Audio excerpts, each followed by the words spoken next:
Welcome to our English learning channel, English for Everyone.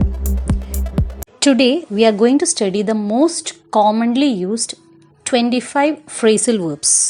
Call for, invite cheya, request cheya, demand cheya or ask for in a loud voice.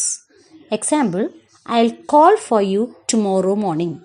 Call on means visit a person. Example, I called on Peter at his office. ഇവിടെ called on എന്ന് use ചെയ്യാൻ കാരണം it is past. അപ്പോൾ പാസ്റ്റിലേക്ക് വരുമ്പോൾ we have to use the second form. The second form of call is called. Come across means യാദൃശ്ചികമായി എന്തെങ്കിലും കണ്ടെത്തുക, ആരെയെങ്കിലും കാണുക, മീറ്റ് ചെയ്യുക എന്നൊക്കെയാണ് അർത്ഥം.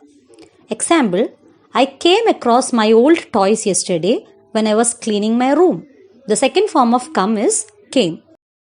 Get up means എഴുന്നേൽക്കുക. Example, I got up early this morning.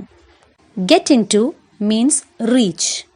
Example, they will get into Kerala this afternoon.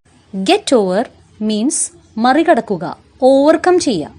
Example, I don't know how to get over my fear of spiders.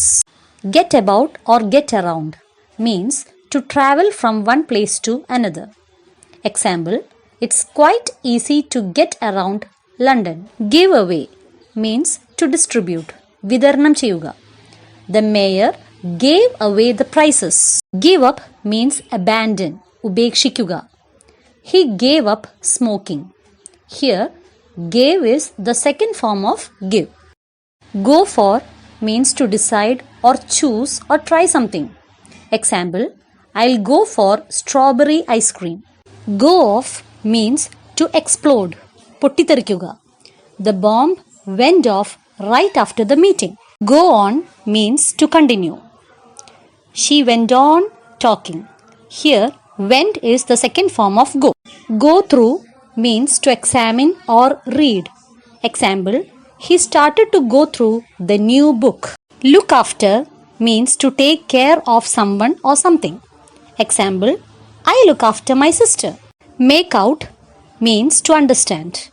I couldn't make out what she meant. Put across means to convey, സ്വീകാര്യമാക്കുക. Example, did I put across the idea? Put off means to postpone, മാറ്റിവെക്കുക.